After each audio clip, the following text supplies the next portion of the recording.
पहले तो मैं आपको मुबारकबाद देता हूँ कि जब से आप एफ़एम में आए हो 91.9 एफ़एम में अ, सीधा एक सवाल रहेगा मतलब वो जर्नलिज़्म पत्रकारिता का क्योंकि आपने इंग्लिश की बात करें, हिंदी की बात करें, पेपर की बात करें, पोर्टल की बात करें, नेशनल की बात करें, वो सब चीज़ों से गुज़र कर तजुर्बा लेकर एफ़एम में आना, ये चैलेंजिंग कितना था और फ़र्क कितना नज़र आता है? राहुल, सबसे पहले बहुत-बहुत थैंक यू, बहुत धन्यवाद। मैं आपको हमेशा से अपने छोटे भाई की तरह ट्रीट करता हूँ जी। और जो आपने एक शब्द इस्तेमाल किया महान, वो तो बहुत बड़ा शब्द है। मुझे लगता है महान बहुत कम लोगों के साथ ही लगना नहीं चाहिए सर, आप इसमें कोई और दो राय नहीं है। महान नहीं हैं हम, पर एक इंसान भी आज की डेट में अगर इंसान अच्छा इंसान भी बन पाए, वो भी बहुत बड़ी बात होती है। तो कोशिश करते हैं एक अच्छा इंसान बनने की और जब आप अच्छा इंसान कहते हैं, तो फिर वही है कि हम जिस प्रोफ़ेशन में काम कर रहे हैं, कम से कम उसमें अच्छे से काम करें। कोई आपको जो देख रहा है, फिर वो आप पे ट्रस्ट नहीं करेगा। बिल्कुल। तो journalism is all about trust.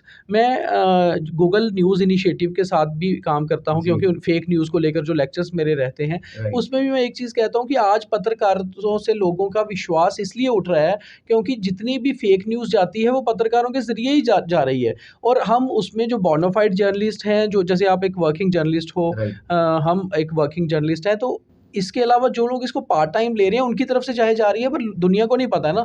तो ऐसे लोगों में जो हमारा व्यूअर है या जो हमारा जैसे रेडियो में लिसनर है, तो उसको देखना है कि बेटर क्या मैंने सुनना है, बेटर क्या मैंने देखना है, ये उसने डिसाइड करना है। मगर एटलीस्ट हम अपनी तरफ से जो अपनी गलतियाँ हैं, उसकी गुंजाइश कम करें। हमारे साथ आज एक बहुत महान इंसान बैठे हैं। महान इसलिए कहता हूँ क्योंकि जब इंसान को अपनी ज़िंदगी में बहुत कुछ सीखने का मिले और सिखाने का अवसर मिले ना, तो वो अपने आप में बहुत महान होता है। मैं दीपक खजूरिया जी की बात कर रहा हूँ, एक ऐसे पर्सनैलिटी हैं। ख़ैर मुझे इनके साथ या इनके अंडर काम करने का मौका तो नहीं मिला, लेकिन उसके बावजूद भी इनकी ओवरऑल पर्सनैलिटी या जिस तरीके से इनका नज़रिया है काम को लेकर वो बहुत भाता है और बहुत कुछ सीखने को मिलता है। और पत्रकारिता की बात करें, काफ़ी लंबे अरसे से जो हैं, उसको बेहतर तरीके से समझते हैं और ये उन पत्रकारों में से हैं जिनको मालूम है कि खबर को परोसा कैसे जाता है और खबर की कैसे जाती है। वैसा नहीं है कि आजकल कई बार होता है कि आप कुछ होते हैं पत्रकार ऐसे हमारी फ़ील्ड के जो कई बार होमवर्क करके नहीं जाते और होमवर्क करना बहुत ज़रूरी भी है। आप डेली ज़िंदगी में आपने बहुत कुछ सीखते हो, हर दिन आपको सीखने को मिलता है और वो ताउम्र आप सीखते रहते हो। दीपक जी मैं बड़ा ही खुशनसीब हूँ कि आपके साथ मैं टाइम स्पेंड करने का, इंटरेक्शन करने का मौका मिल रहा है और पहले तो मैं आपको मुबारकबाद देता हूँ कि जब से आप एफ़एम में आए हो 91.9 एफ़एम में अ, सीधा एक सवाल रहेगा मतलब वो जर्नलिज़्म पत्रकारिता का क्योंकि आपने इंग्लिश की बात करें, हिंदी की बात करें, पेपर की बात करें, पोर्टल की बात करें, नेशनल की बात करें, वो सब चीज़ों से गुज़र कर तजुर्बा लेकर एफ़एम में आना, ये चैलेंजिंग कितना था और फ़र्क कितना नज़र आता है? राहुल, सबसे पहले बहुत-बहुत थैंक यू, बहुत धन्यवाद। मैं आपको हमेशा से अपने छोटे भाई की तरह ट्रीट करता हूँ जी। और जो आपने एक शब्द इस्तेमाल किया महान, वो तो बहुत बड़ा शब्द है। मुझे लगता है महान बहुत कम लोगों के साथ ही लगना नहीं चाहिए सर, आप इसमें कोई और दो राय नहीं है। महान नहीं हैं हम, पर एक इंसान भी आज की डेट में अगर इंसान अच्छा इंसान भी बन पाए, वो भी बहुत बड़ी बात होती है। तो कोशिश करते हैं एक अच्छा इंसान बनने की और जब आप अच्छा इंसान कहते हैं, तो फिर वही है कि हम जिस प्रोफ़ेशन में काम कर रहे हैं, कम से कम उसमें अच्छे से काम करें। हमारा लोगों के साथ लाइज़निंग अच्छी हो, अपने कलीग्स के साथ अच्छे से रहें, मुझे लगता है इतना भी काफ़ी है। तो थैंक यू वेरी मच सबसे पहले और बाकी आपने चाहे मेरे साथ एक ऑर्गेनाइज़ेशन में काम नहीं किया, मगर साथ में हमने पिछले कई सालों से जब आपने जर्नलिज़्म जॉइन किया, जी। तब से शायद लगातार कर रहे हैं और हमेशा बात भी होती है। तो बहुत धन्यवाद आपका। अब आपने बात की चैलेंजेस की तो बिल्कुल 2003 से मैंने अपना करियर शुरू किया था। 3 में मैंने अपनी ग्रेजुएशन ख़त्म की बैचलर्स इन आईटी और साथ-साथ मैंने काम करना शुरू कर दिया और जर्नलिज़्म मैंने बाद में किया। मगर 20 सालों के मेरे एक्सपीरियंस में 20 साल का एक्सपीरियंस हो गया क्योंकि जब आप छोटी उम्र में काम करना शुरू कर देते हो, तो आपका एक्सपीरियंस भी उम्र के साथ-साथ ज़्यादा होता जाता है।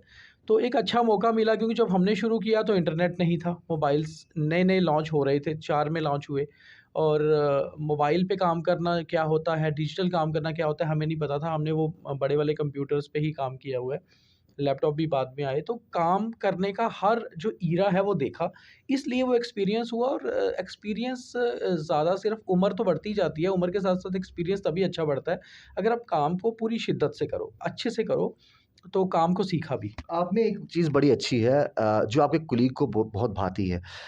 समटाइम्स कइयों को बॉस ऐसे मिलते हैं बड़े रूड, बड़े एटीट्यूड वाले, लेकिन समटाइम्स बॉस मिलते हैं आप जैसे जो अपना समझ के एक फ्रेंडली एटमॉस्फेयर बनाकर, क्या आपके दौरान में भी आपको ऐसे ही मिले? क्योंकि आपका खुद वैसा ही है कि आपके कलीग भी हैं, घर से आए हैं, कोई पूछ रहे हैं, उनको डर ना हो कि मैं पूछूँगी बॉस से तो डर लग जाएगा, कोई डाँट देंगे, ऐसा ना हो। इस तरह का फ़ैमिलियर माहौल बनाना, एक फ्रेंडली माहौल बनाना, क्या आपके दौरान भी ऐसा होता रहा? देखिए, जो हमें बॉसेस मिले ना, उनसे सीखा बहुत कुछ, मगर बहुत स्ट्रिक्ट थे। शुरू से अगर बात करें, अरुण जोशी साहब थे हिंदुस्तान टाइम्स में, ट्रिब्यून में एसएम काज़मी था साहब थे देहरादून जब मैं था, अरुण शर्मा जी थे इंडियन एक्सप्रेस में, ज़ोरावर जी मेरे सीनियर हुआ करते जी। थे जो टीम जम्मू वाले हिंदुस्तान टाइम्स में, और हिंदुस्तान टाइम्स में भी मुझे उन्होंने लेकर आए। उससे पहले विज़न चैनल में काम किया था, अमर उजाला में काम किया था। तो जो सीनियर कलीग्स थे उनसे अच्छी दोस्ती तो रही बड़े भाइयों की तरह, मगर जो हमारे बॉसेस थे वो बहुत स्ट्रिक्ट थे।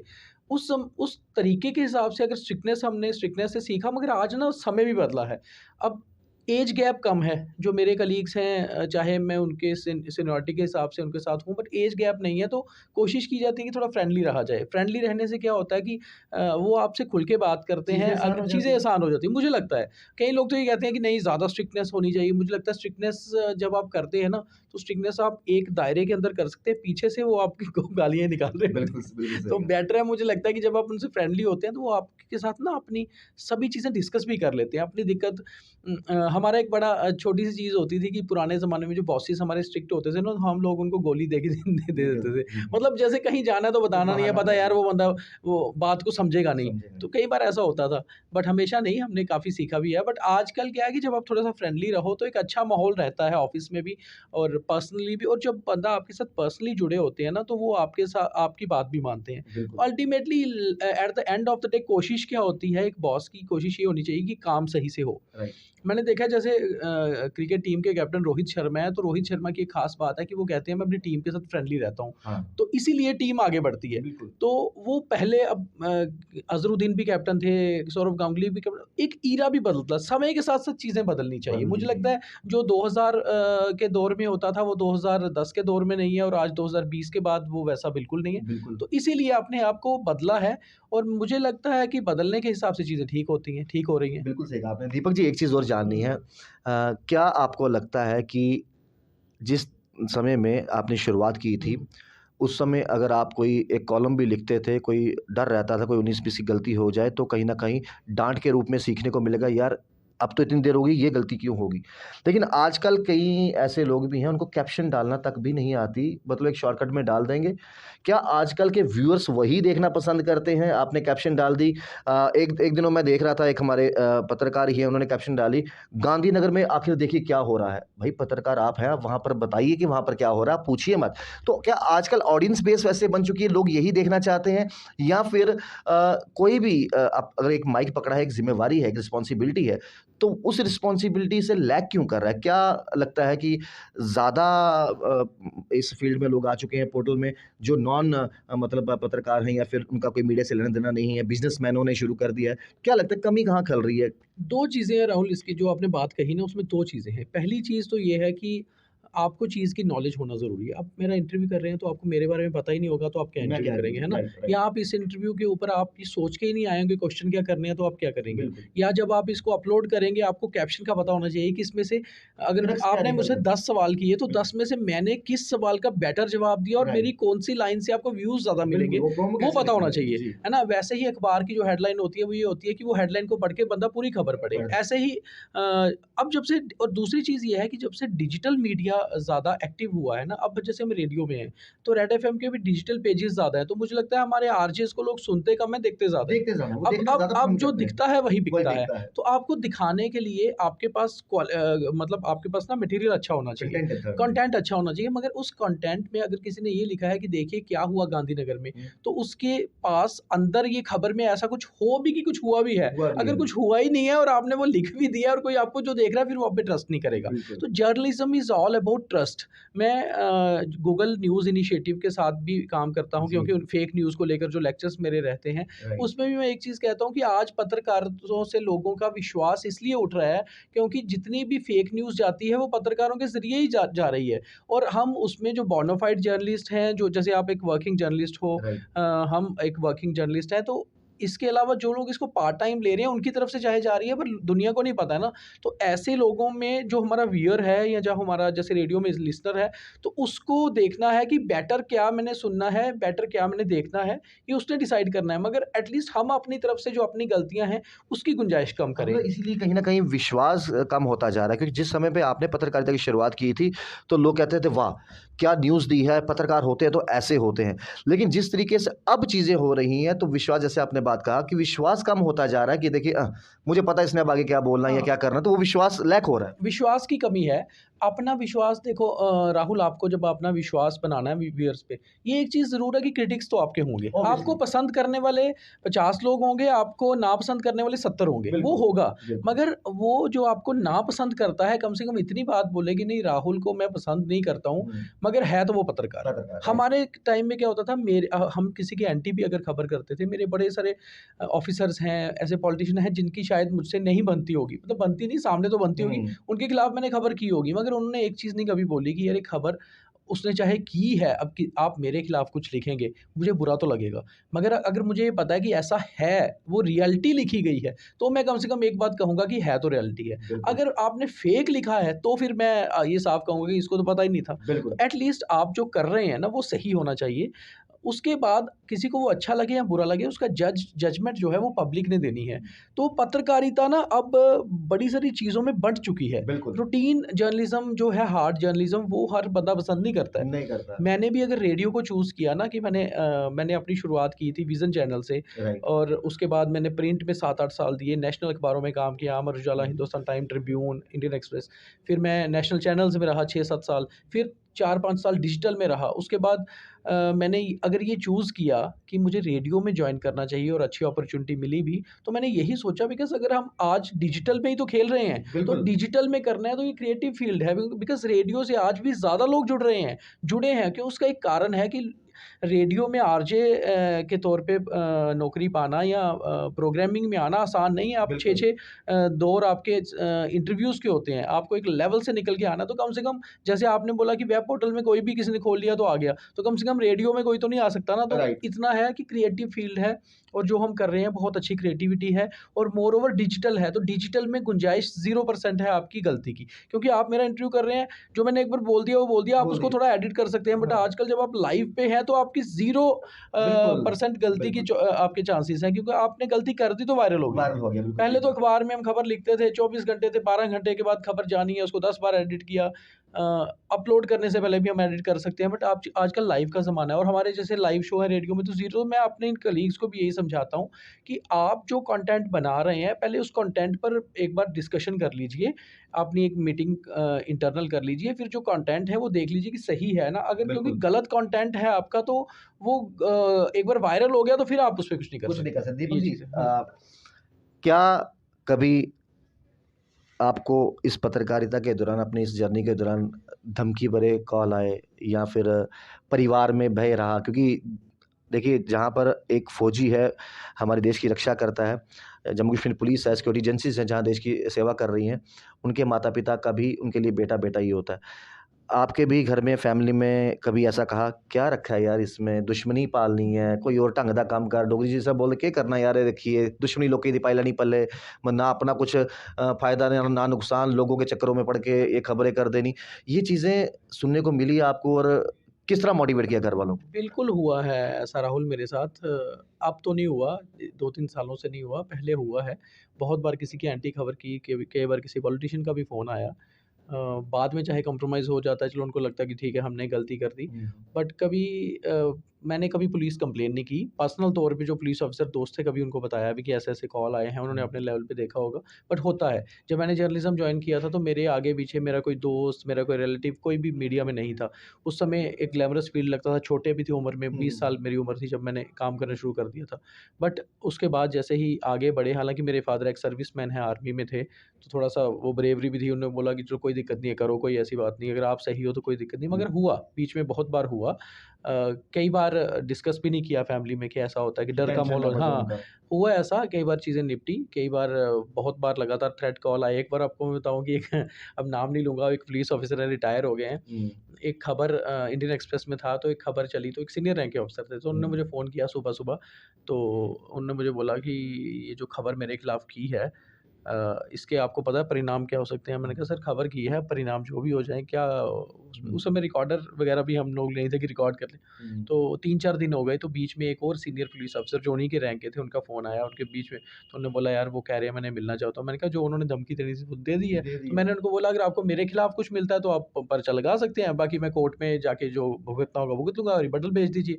रिबटल आया नहीं, तो 3-4 दिन बाद उसी पुलिस ऑफ़िसर का मुझे दोबारा फ़ोन आता है कि यार मिलना है। तो मैंने कहा सर मुझे तो नहीं मिलना। कहते नहीं आपको मिलना है। जब मैं मिलने गया तो उनको सॉरी फ़ील की। उन्होंने बोला यार खबर तो आपकी ठीक थी, बट उस दिन मेरे ऊपर बहुत प्रेशर था। एक्चुअली उस खबर की वजह से मुझे सरकार के बीच में भी एक दिक्कत हो गई, तो इसलिए अब रिटायर हो चुके हैं, मुझे कई बार मिलते हैं वॉक शॉक करते हुए, तो ठीक है चल रहा है। होता है कई बार आपको ऐसा प्रेशर जो है ब्यूरोक्रेट से या पॉलिटिशियन से भी आता है। एक बार किसी एक ब्यूरोक्रेट ने भी ऐसे फ़ोन किया था कि मुझे बोल दिया आपने ये खबर की है, ये वो। मैंने कहा बिल्कुल जी की है। तो ऐसा होता है बहुत बार। वो फिर आपको धमकियाँ उस तरह की देते हैं कि हम देख लेंगे, तो अल्टीमेटली देखने की बात, जब आपके पास आपके वीक पॉइंट्स हैं तो ये आके बिल्कुल, देखेगा। तो सबसे बड़ी बात ये है कि जी हमारे अकाउंट साफ़ हैं, बिल्कुल, सैलरी से घर चल रहे हैं, बिल्कुल, कोई दिक्कत नहीं है, तो कोई क्या कर सकता है क्या कर आपका, सकता है है? ना? तो इससे ज़्यादा इसलिए फिर वो दिक्कत नहीं होती। हाँ, ये डर हो सकता है कि अब फैमिली है तो बंदे को लगता है कि यार फैमिली को कहीं खतरा ना हो, तो फैमिली को कभी शेयर नहीं किया ऐसी चीज़ें। 1-2 बार वाइफ़ से शेयर की, कभी कुछ ज़्यादा हो गया तो तब भी उनको बोला कि आई विल हैंडल, मैं कर लूँगा। होता है, ऐसी ऐसी बात नहीं, होता है। चलिए, प्रोफ़ेशन की बड़ी बातें होगी लेकिन अब चलते हैं लाइटर वे की तरफ। दीपक जी जब अच्छे मूड में होते हैं, तो क्या गाना गुनगुनाना पसंद करते हैं? दोस्तों के साथ थोड़ा चिल आउट करना पसंद करते हैं? किस तरह अपने आप को मतलब अपने आप को जब वक़्त मिलता है अपने लिए, कुछ वक़्त बड़ा मुश्किल है, किस तरह कूल राहुल, अब रहते तो रेड एफ़एम में सारा दिन गाने चल रहे हैं। अब तो हाँ, मतलब एंटरटेनमेंट में अच्छा लगता है। अच्छा ये लग अब हमारा ये ऐसे एंटरटेनमेंट को आप कहें इंफोटेनमेंट है। हुँ, इन्फॉर्मेशन भी हम दे रहे हैं और गाने भी चल रहे हैं, और क्या होता है रेडियो में चिल माहौल रहता है। जो मेरे कलीग्स हैं और मैं उनके साथ भी बड़ा फ्रेंडली रहता हूँ, तो हँसी-मज़ाक भी चल रहा है। हमारे यहाँ बीच में एक्टिंग भी चलती रहती है, ऐसे किसी की एक्टिंग, मतलब कुछ ना कुछ चल रहा है। तो जो आपका लाइटर जो आपका प्रेशर रहता है वो कहीं न कहीं लाइट हो जाता है। बाकी आई लव पार्टीज़, मुझे शुरू से पार्टीज़, दोस्तों के साथ पार्टीज़, हाँ, परिवार के साथ या दोस्तों के साथ ही पार्टीज़ करना पसंद है। बिल्कुल। कोई ज़्यादा वो आप बोले इन हाउस पार्टीज़ ज़्यादा अच्छी लगती हैं।